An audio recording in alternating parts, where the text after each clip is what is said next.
summer. Mm. It's been comfortable for a few weeks, but today, just sitting up in this studio, sweating like a motherfucker.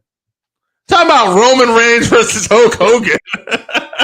But you will notice it is episode 207 of the Working Fans podcast. The man called Dave is here. Producer Joe is here. AJ went to rehab because he has got a W addiction. And if you want to feed your W addiction, go to w.gg, use code FANSWORKING, and just don't take it up the nose like AJ does. Or up the ass. I don't know which way happens. But Dave, today we're talking wrestling. And an interesting kind of subject has come up because Roman Reigns with his bloodline storyline has caught such fire that it made me think, could he be a bigger WWE champion than Hulk Hogan? Or is he? Yeah, it's definitely arguable. We were talking about this beforehand. If anyone's got the exact numbers, but I believe Hogan has had the longest continuous reign as far as one of his reigns. His first reign was 4 years.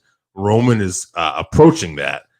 But when you start looking at the combined runs, it's probably a lot closer. Roman may surpass that pretty soon, being that he's so close to passing the main one. And then, you got to look at this too. All right. Again, I'm arguing the point for Roman here.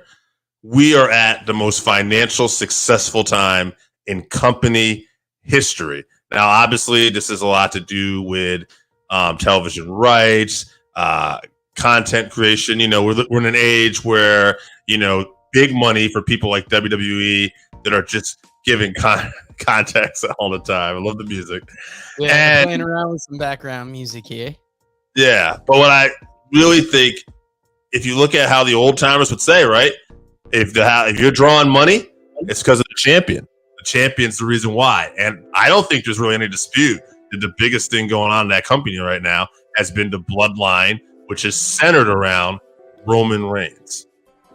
Yeah, now, John Cena probably got as big as this, but what else in WWE has been to this Roman level, you think, since Hulk Hogan? Maybe Stone Cold, Rock is another one? Sure. Yeah, Stone Cold, The Rock. I mean, that's it right there. Stone Cold, The Rock, Cena. Why do you think we're looking at this Roman Reigns so much bigger than anything maybe Cena has done or The Rock, Stone Cold?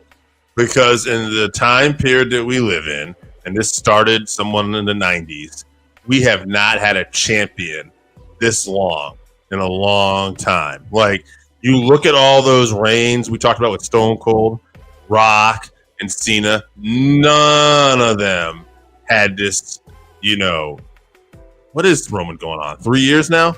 3-year reign? Yeah, Payback. After SummerSlam, if we get to Payback, that's going to be his third year. That was 2020 in COVID era. So we're going on 3 years that Roman Reigns has been a continuous champion. We have not had that. We've had people at top. They may lose the belt for a bit and then they get it back to keep the storyline progression. We have not had one single champion hold it straight through for 3 years. And then, oh, by the way, 90% of that time been involved in this bloodline storyline, whether they're working together against each other. It has all been one giant storyline.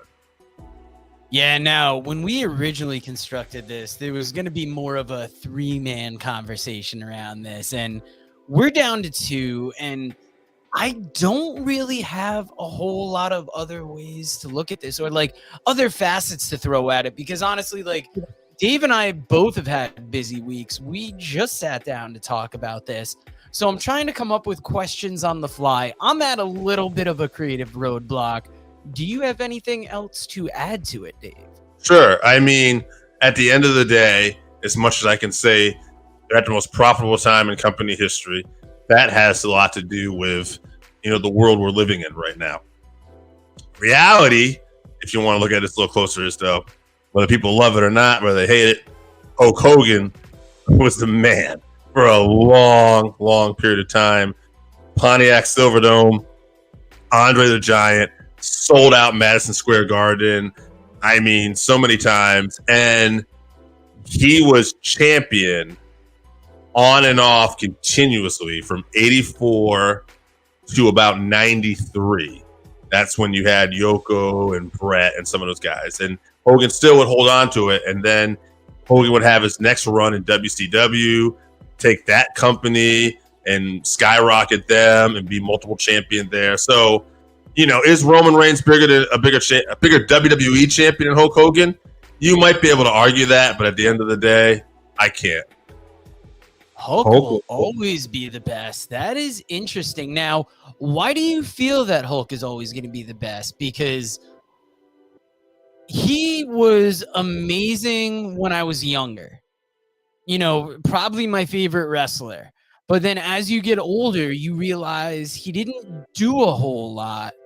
And then your favorite wrestler changes. So I want to know, why is Hulk keeping that top spot? Like, for me, I think Roman has the chance, if he goes on another 3-4 years, to be almost as big culturally as Hulk is. Like, remember, wasn't it a year or two ago Roman did that commercial about being a dad? And that was kind of like a step into the mainstream. He's done some movies with The Rock. I believe he was in a Fast and the Furious or something. Yes. So does he have to get more of those roles to top Hogan, do you think? I mean, that's the big question, right? I feel like we're in the middle of it with Roman right now. But the thing is, what Hogan's got is that prolonged time at top to this level. And although Roman's been the guy after Cena, he's been the guy. He's not had this level of success until really the last 3 years, since joining Heyman. By the way, this is not a knock, but since joining Heyman and since this Bloodline storyline, this is where Roman's been untouchable. And that's what we're looking at. We're looking at this 3-year period. So I don't know. In another few years, it might be clear to us like, no, Roman was the man. We got to put Roman at top. Because, I mean, like, another question would be, is John Cena bigger than Hulk Hogan? You know, I don't know about that. You could argue that, though. Yeah, I think I almost think that it's what Hulk, like, it's these superstars coming up being big, but I think Hulk Hogan maybe falling in everybody's eyes as such this infallible hero almost makes us want to look for the next Hulk Hogan. Not saying that Roman or John Cena don't have, you know, anything questionable in their past, but it's not public and it's not to the degree that Hogan's was. Maybe I'm just following a lot of podcasts that talk about, if you want to go into the sex tape, you want to go into the racial comments he made. Now, do those ruin him as a wrestling figure for you at all? No. You know, like, it doesn't diminish Hogan at all in your eyes? To me, we're talking about a character. I mean, this is where wrestling gets kind of funny, right? Like, so this is where you're going to separate Hulk Hogan's dick from Terry Bollea's dick? Well, I'm not going to talk about the man's dick, but I will. Here, let me give Dark Brownie another comment here. People are sick of Roman. He's not exiting Hogan. He's not exciting. Oh, yeah. Hogan paved the way for a lot of. I mean, that's true. Hogan did pave the way for a lot. I don't know if people are sick of Roman necessarily. He also held a lot of people back. And if he hadn't stopped Jesse Ventura starting a union a while ago, you could argue that that could have paved the way for even more wrestlers. We want to thank Dark Brownie for commenting. It's, you know, for all these shows we do, usually we got Randy Osga in the comments. It's nice to see a new voice in there. So thank you for joining us today, Dark Brownie. I will say, to answer your question about some of the stuff he's done out of the ring, to me, wrestling, that's where it gets interesting, right? Because you're playing a character, essentially. And we don't talk about it a lot, but you're playing a character. So, like, you know, you're asking me, like, you know, am I mad at what's a good one? Yeah. Or here's an interesting take. Why do we let it slide for Hulk Hogan, but we hold it so much against Benoit? Is it because he murdered his family? Well, yes. And that's not a character. That was Chris Benoit. Like, asking me about the Hulk Hogan.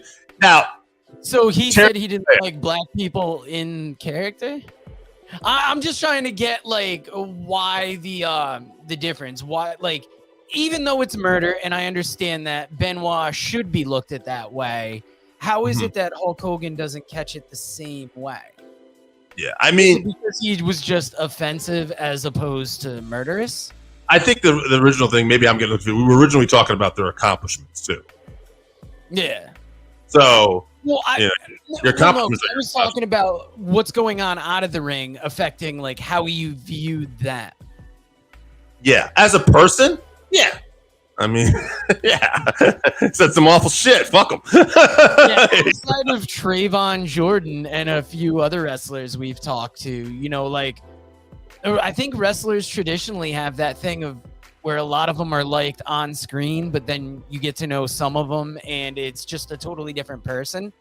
But it's funny because we're also talking about like characters. Like when we talk about the racial stuff, it is kind of like, yeah, Terry Bollea said that. Terry Bollea is a piece of crap.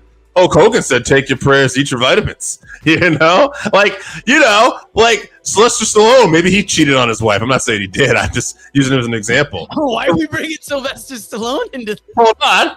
Rocky Balboa didn't do that. Rocky Balboa, all he did was knock out Apollo Creed and Clubber Lang. What's the problem here? That's all I'm saying.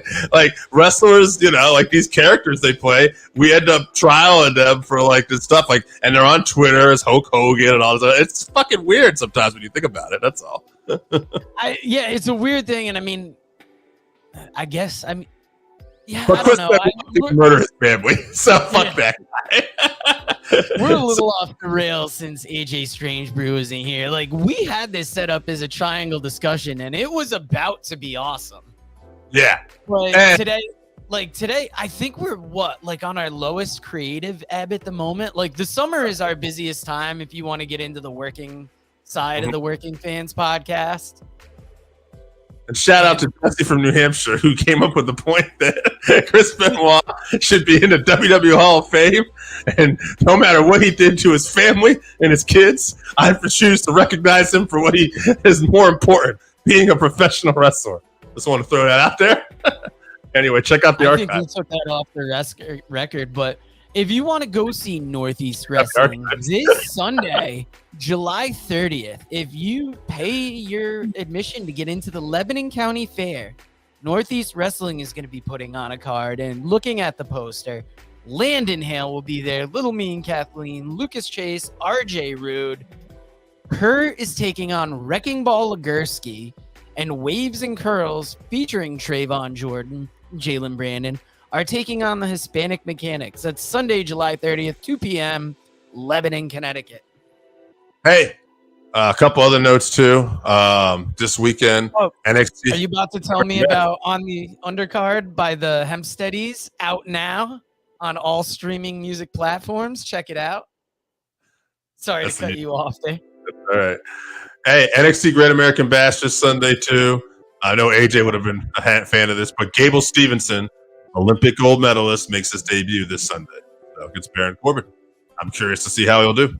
I saw that, and it's surprising that they're not changing his name like his brother there, but maybe want to keep him separate. I mean, how many Stevensons can you have in NXT?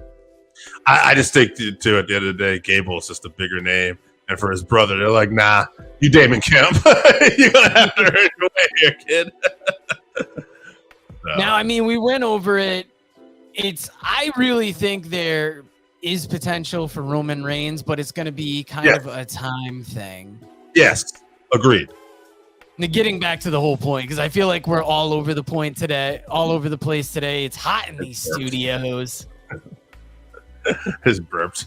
Good luck with your audio later. Anyway. We are working hard, but we wanted to bring you some kind of wrestling discussion today because we don't take many weeks off. Like, it'll happen sometimes, but we're coming at you. We're actually helping a friend get their podcast off the ground. And after this, we're going to have kind of a discussion with them. Keep an eye out for that. We will announce that podcast once it launches. Dave, do you have anything else wrestling-wise that's really catching your eye?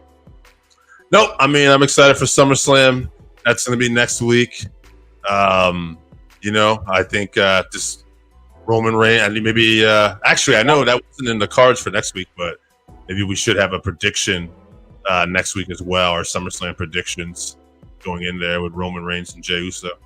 Yeah, that's a good one. I don't think I have a studio scheduled for next week, so we will set up SummerSlam predictions. AJ might be here. Who knows? I mean, we made up all that stuff at the beginning about where AJ is. We're joking around, but if you want to go find AJ, there's only one place. That's Wrestleville. Read about the Northern Wrestling Federation in the book presented by Wrestleville.com, The Pro Wrestling Vault, Volume 2.